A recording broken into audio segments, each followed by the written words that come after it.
नमस्कार मित्रों, खेल और खिलाड़ियों की आवाज़ खेल पथ में आपका हार्दिक स्वागत है। दोस्तों, खेलों में पारदर्शिता की बातें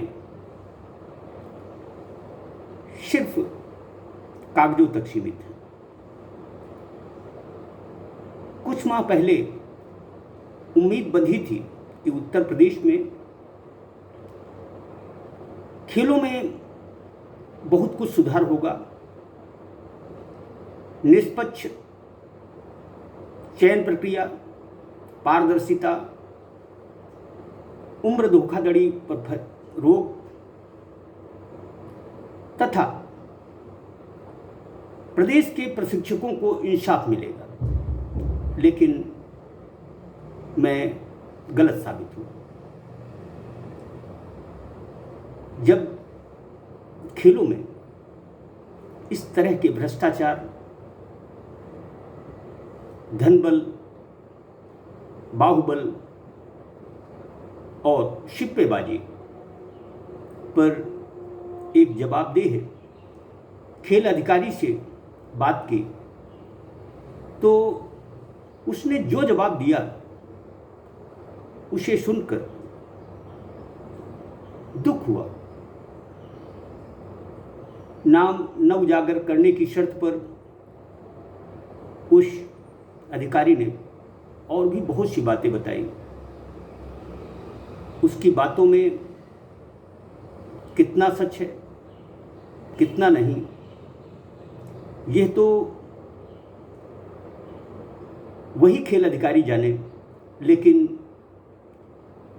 ज़मीनी हकीकत को यदि देखा जाए तो मैं समझता हूँ कि उस अधिकारी ने खेलों की तथाकथा पर अपनी जो राय दी है वह 100% सच है। उत्तर प्रदेश में 90% खेलों से जुड़े लोग अपना काम ईमानदारी से नहीं कर रहे।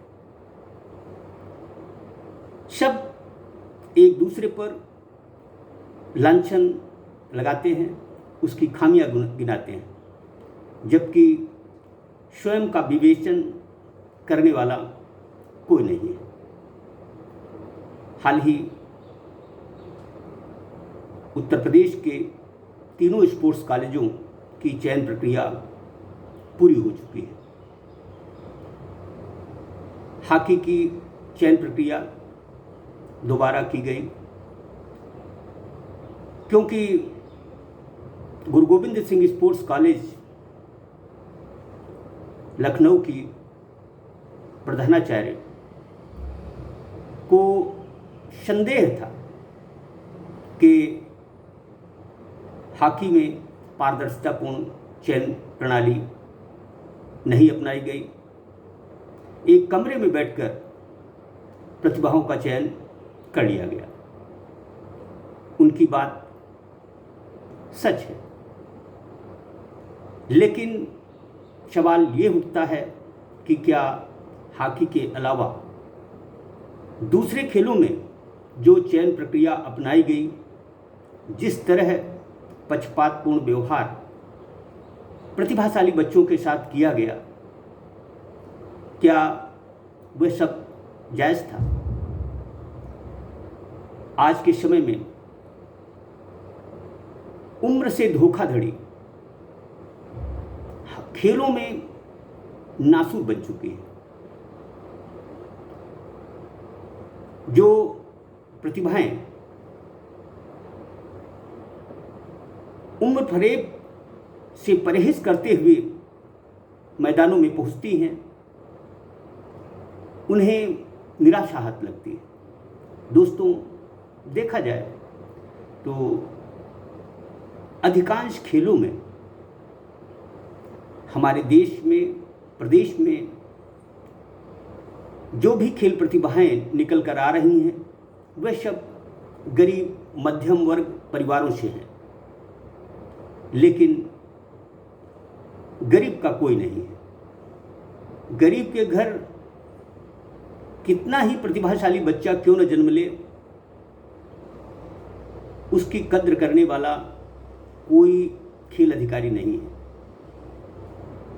हाल ही गोरखपुर के 2 बच्चों के साथ जो हुआ वह न केवल दुखद है बल्कि इस समूचे खेल तंत्र पर सवाल भी है। दरअसल उत्तर प्रदेश में खेलों का सिस्टम ही खराब है। इस सिस्टम में कोई यदि सोचे कि वह पारदर्शितापूर्ण कार्यप्रणाली अपना सकता है तो मैं समझता हूं असंभव है। दरअसल अभी कुछ दिनों से खेल निदेशक राम प्रकाश सिंह जी खबर नवीशों को बता रहे हैं कि प्रशिक्षकों की चयन प्रक्रिया इसलिए नहीं हो पा रही क्योंकि मामला अदालत में है। दरअसल अदालत ने पूर्व में प्रशिक्षकों के हित में फैसला सुनाया था। प्रशिक्षकों को पूर्व की भांति सेवा में लेने का फरमान जारी हुआ था, लेकिन खेल निदेशालय यानी खेल निदेशक ने अदालत के आदेश को भी तवज्जो नहीं दी थी। खैर, खेल निदेशक आरपी सिंह जी ने